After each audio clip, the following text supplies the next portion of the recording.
Hey there, everybody. It's your good pal Dustin back with another episode of Turn It Around. As you can see, we're doing things a little bit differently today. Had a rough couple of days at work, so I wasn't able to do a slideshow like I usually do, but that's okay because I know exactly what I was going to talk about when it came to appearances, and I'm not going to let a couple of bad days at work prevent me from bringing God's, word to you. Excuse me. So, this is episode 64. This will probably be the last episode on our little series on appearances. So this will be kind of a final thoughts thing at the end. So, excuse me, sorry.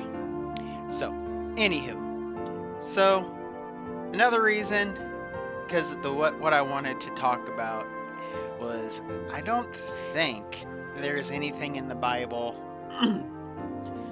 where Jesus interacts with somebody with a mental disability. There's plenty of stories with him interacting with people with disabilities, like physical disabilities, blindness, paralysis, death. Anywho, so I don't think there is anything in the Bible where Jesus interacts with someone with a mental disability. Now, some of the ones that it talks about in the Bible could be maybe just because maybe back then they didn't know exactly what was wrong with people. But anyway, the thing is that we as people do look at people with mental disabilities and physical disabilities differently than we do everybody else. Now, whether we look at them with pity or disgust or whatever, that depends on the person. But I used to work with kids with autism, mental disabilities. I think it was mainly autism. I wasn't able to do that very long because I just didn't have the expertise, the patience, and I felt I was just not a good fit for it. So I wasn't able to do that very long, but the kids were wonderful. Loved them all. But I just didn't have it in me to stick with it. Feel like you need to be a special person. I believe they should give you a better training. Like, I feel like there should be some kind of heavy training. But that's beside the point. Anyway, so I was just a teacher's assistant, teacher's aide, whatever you want to call them. I can't even remember my actual title, but that's basically what I was. And in talking with the actual teacher, you realize that these kids, these people with mental disabilities or physical disabilities, most of them don't want to be treated differently.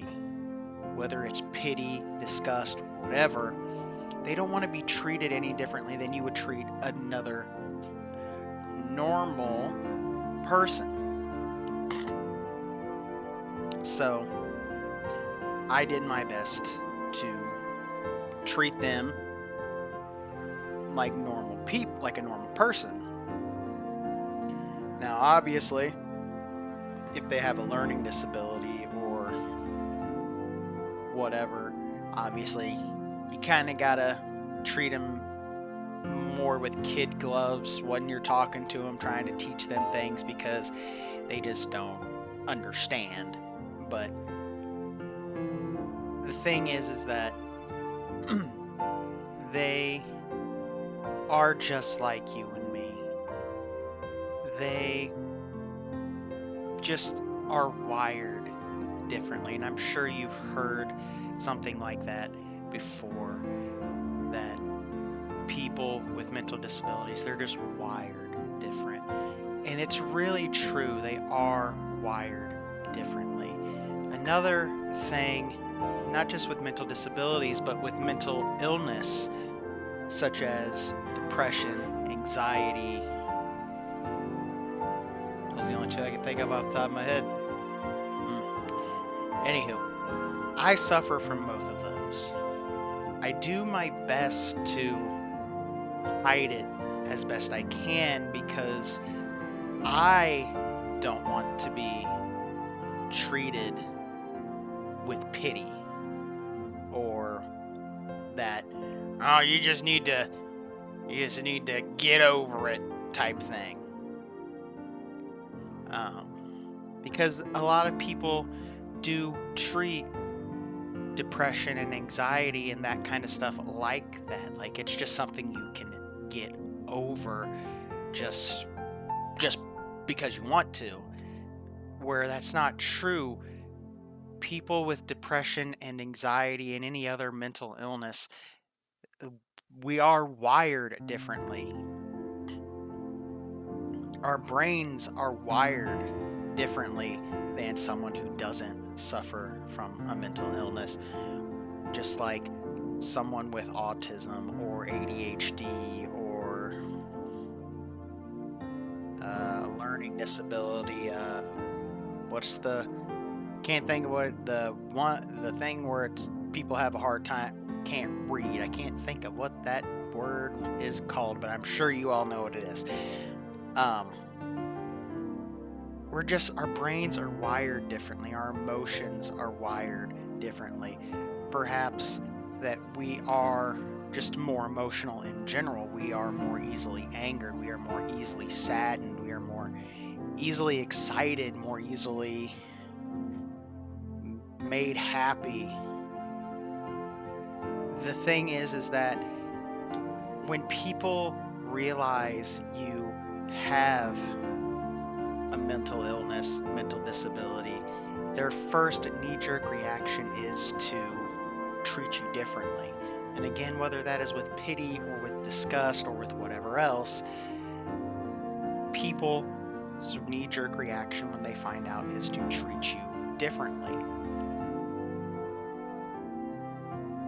And I'm not going to lie, at times, we do need to be treated differently. When, especially people with mental illness, if we are on that edge, like the edge of the cliff of going down into a deep, dark depression that could lead us to do something stupid. I'm not going to say specifically, but you know what I'm talking about, because I don't want to get struck on YouTube, because that word, I think, tends to be struck down. So I'm not going to use the word, but you know what I'm talking about. When we're on that edge, we do need someone who is understanding, who knows how to deal with us when we are in that spot, to talk us off the ledge. For me, my mom does it a lot of the time, and she's not a mental health professional or anything. It's just, she's my mom. And her words, for me, no matter what the discussion is, hold a lot of weight for me, because she has been my rock. She has been the person who's guided me for the most of my life since my dad passed away. She has done her best to be both mother and father to me, and some people she might say she didn't do a very good job. I think she did a wonderful job. I'm not perfect by any stretch of the imagination. I'm not trying to claim I am. But My mom did the best with what she had to work with, and what she had to work with was me. And I'm going to tell you right now, I am not easy to work with. Especially when I am in one of those depressive states, I don't communicate well. And she does her best to be patient and understanding with that. When I just want to scream and shout and curse over whatever that has taken me to that place, her calming voice calms me down. And I can only equate that to what God does for us all each and every day. His calming words, His calming teachings, His calming love and presence helps us get through the day to day. Without my faith and belief in God and belief and faith in Jesus Christ and Jesus Christ's sacrifice and Him being raised from the dead, without those things, I don't know if I could function. Because that belief, that faith brings me hope that tomorrow is going to be better. I'm sorry about my cell phone. I should have turned the sound down. I am so sorry.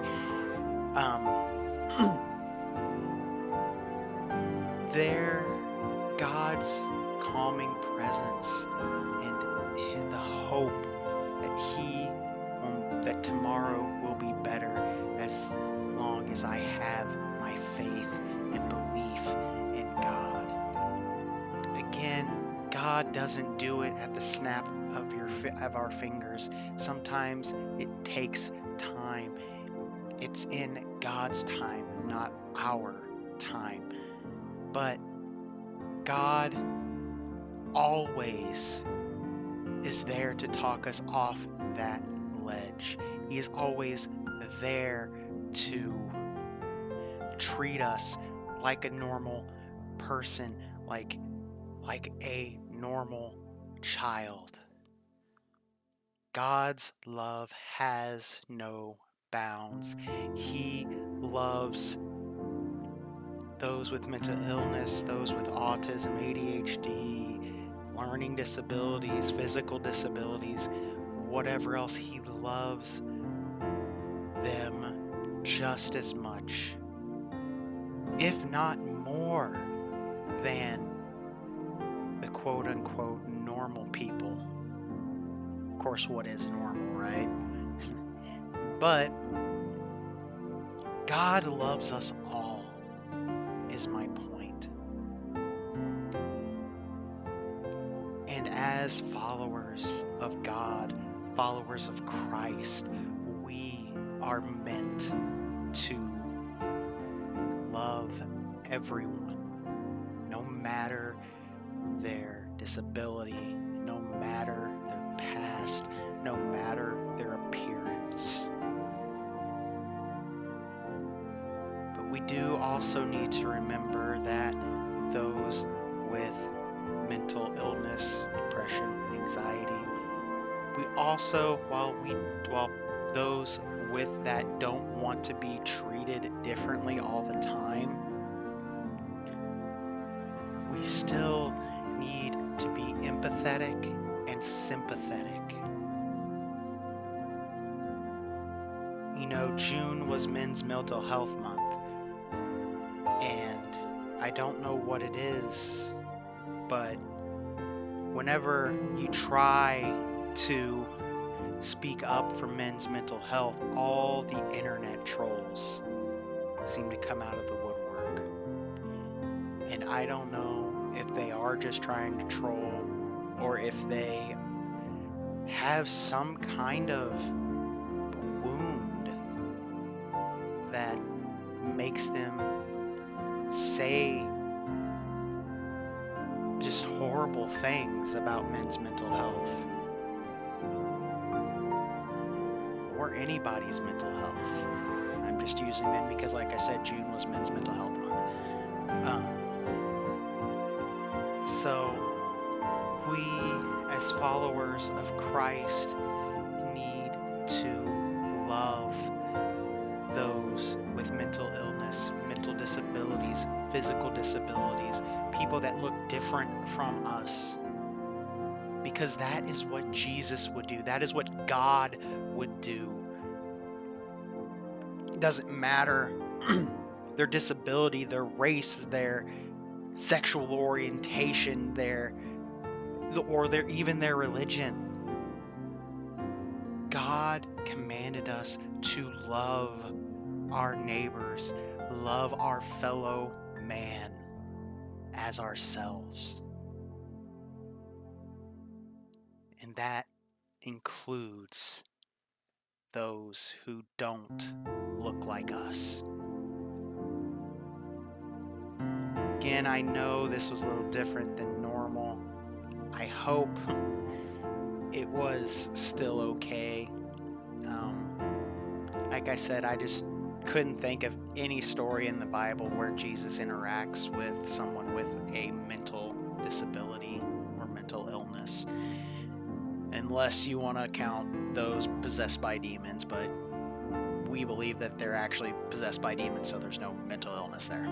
So some people might bring those up, but as Christians, we believe they're actually possessed by demons. So, yeah. So that doesn't count. So instead of trying to force feed something that didn't feel genuine, because I couldn't think of any story that fit with this, I just decided to talk to you about my problems that others face, and just to remind you that as followers of Christ, we are called to love everyone. I hope you enjoyed this little series on appearances, and please remember to always love everyone, no matter who they are, what they look like, what they have done. Because that is what God has called us to do. And also always remember that I love you, God loves you, and please remember to love yourselves and those around you. Till next week, my friends, where we will start a series on the full armor of God. Till then, bye!